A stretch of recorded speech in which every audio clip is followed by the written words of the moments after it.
الله الرحمن الرحيم فاسألوا أهل الذكر إن كنتم لا تعلمون. السلام عليكم ورحمة الله وبركاته.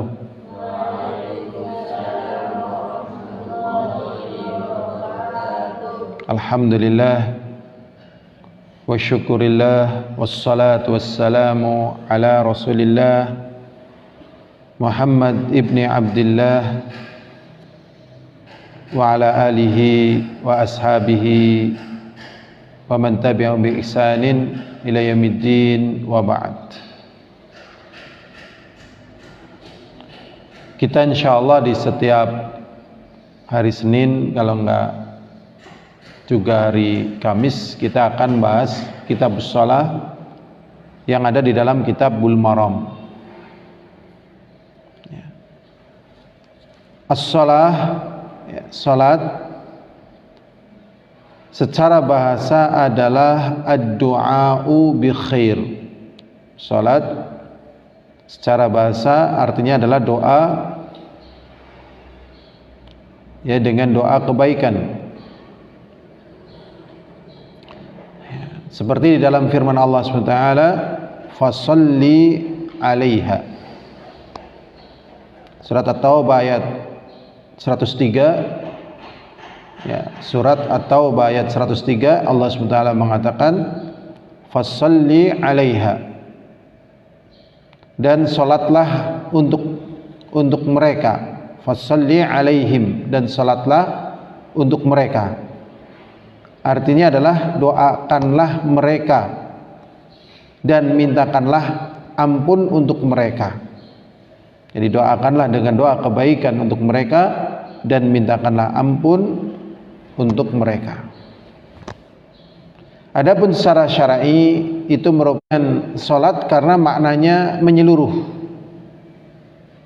Jadi amalan yang tadi, ya, amalan, perbuatan, ucapan yang dibuka dengan takbir dan diakhiri dengan taslim. Kenapa dinamakan salat? Karena di dalam perbuatan tersebut terkandung arti yang menyeluruh, ya, diantaranya secara bahasa, yaitu berdoa untuk kebaikan. Sehingga amalan yang kita lakukan, ya, salat subuh, zuhur, sekitar 3 tahunan di 4 rakaat, kemudian ditetapkan menjadi sholat bagi orang yang tidak safar. Jadi kalau safar 2 rakaat, kalau tidak safar 4 rakaat. Fa innahu witrun nahar, sesungguhnya maghrib ini adalah sholat ganjil di waktu siang. Sholat ganjil di waktu siang, maghrib. Jadi penutupnya siang, maghrib. Wa sholatat kala tidak safar kita mukim 4 rakaat. Adapun pada maghrib, karena itu adalah sholat ganjil di waktu siang. Ada di seluruh syariat.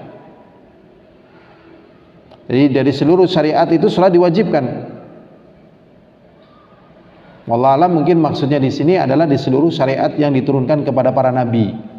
Walaupun mungkin bentuk sholatnya adalah sesuai dengan kekhususan masing-masing, tapi sholat diwajibkan bagi seluruh syariat. Kemudian pada sholat itu memiliki keistimewaan yang banyak. Ini keistimewaan ibadah sholat itu banyak. Sholat pemfarduannya di langit, sedangkan yang lainnya pemfarduannya di bumi.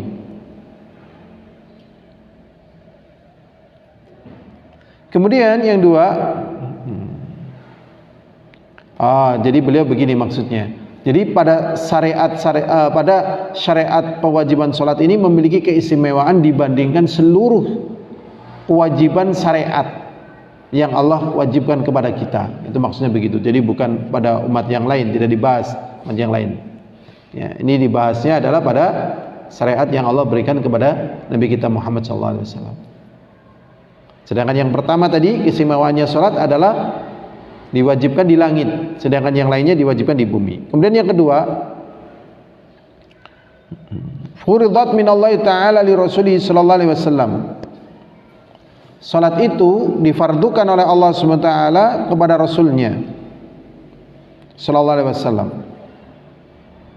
Bainama ghairu biwasitah al-malak. Ya, tatkala pemfarduan salat tersebut tanpa adanya perantara antara Allah, furidat khamsina salatan thumma khasala takfif fi adadiha ilal khams wa bi thawabil khamsin fil khams. Kemudian difardukan salat itu aslinya adalah 50 rakaat.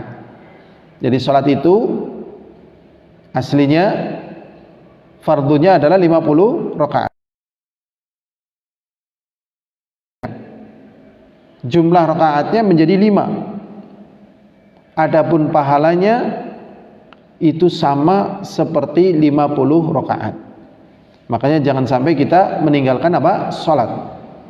Karena nilai 5 rakaat tersebut sama saja 50 rakaat. Ya, pahalanya, kebaikannya.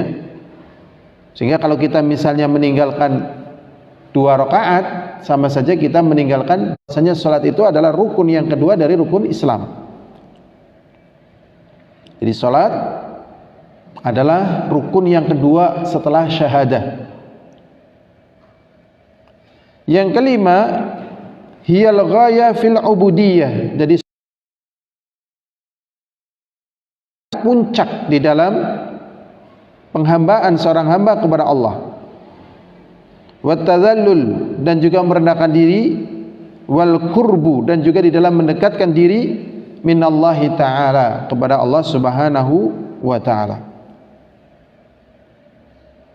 Yang keenam, tajibu ala kulli mukallafin. Ini wajib bagi setiap mukallaf.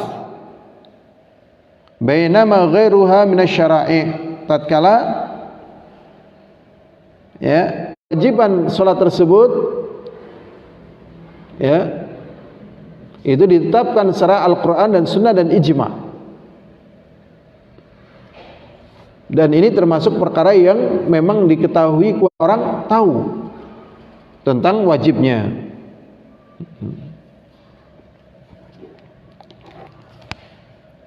Kemudian salat yang 5 waktu adalah rukun Islam yang terbesar setelah syahadah. Sebagaimana tadi sudah dijelaskan. Bukan salat kepada hambanya supaya hambanya ingat kepadanya, dan supaya hambanya menjadikan salat itu sebagai penolong bagi dirinya dari perkara-perkara yang memberatkan dalam hidupnya. Jadi ingat, salat sebagai ibadah yang kuat dari seorang hamba kepada penciptanya, juga salat sebagai penolong bagi hamba tersebut tatkala mengalami beratnya kehidupan. Jadi kalau orang sedang mengalami berat kehidupan, justru perbanyak salat. Kemudian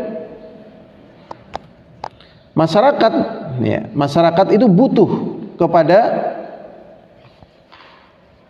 pada kuatnya iman dan terangkatnya kemanusiaannya. Maka dia butuh akan apa? Salat. Biasanya memang enggak salat. Tapi kalau orang yang rajin, sebagaimana tadi sudah disebutkan,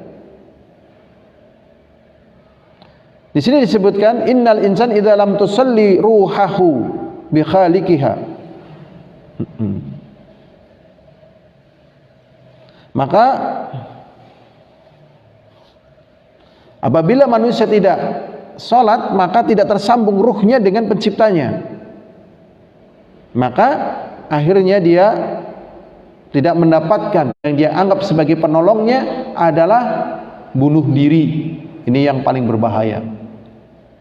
Ya, yang dia jadikan bagi penolong bagi dia tatkala menghadapi problemnya, ternyata yang dia jadikan sebagai penolongnya apa? Yang paling ekstrimnya bunuh diri. Kalau tidak bunuh diri, jiwanya, ya, dirinya dirusak. Ya, bahkan ada seorang dari Prancis menyesal, menangis luar biasa. Jadi ceritanya begini, dia tampan, sehat, kuat. Dia ingin merubah dirinya itu menjadi seperti binatang buas. Akhirnya lidahnya dibelah, kemudian kepalanya dibikin kayak tanduk-tanduk, seluruh badannya ditato, ya. Akhirnya berbentuk seperti binatang, betul-betul seperti binatang. Ternyata setelah itu orang lari dari dirinya. Kemudian dia dikeluarkan dari pekerjaannya. Dan setelah itu sadar bahwasanya perkara yang telah dia lakukan itu membuat dia susah. Susah segala sesuatunya. Akhirnya dia menyesal. Padahal untuk mengoperasi yang demikian itu dia butuh waktu, menahan sakit, butuh biaya, dan dikembalikan lagi mungkin tidak bisa karena tubuhnya sudah rusak. Pertanyaannya, mengapa dia melakukan itu semuanya? Karena dia ingin itu semuanya menjadi penolong bagi dirinya. Mengapa orang narkoba dan seterusnya? Karena dia ingin itu sebagai penolong bagi dirinya. Jadi tatkala manusia menghadapi problem, penolongnya adalah sabar dan salat. Dan juga firman Allah Ta'ala, innas salata tanha anil fakhsya'i wal munkar. Dan sesungguhnya salat itu mencegah manusia dari perbuatan keji dan mungkar. Dan juga firman Allah Ta'ala dalam surat Hud ayat 114, innal hasanat yudhibna as-sayyi'at. لو احنا الدم تاخندا واستولوا الأغلي نندا أين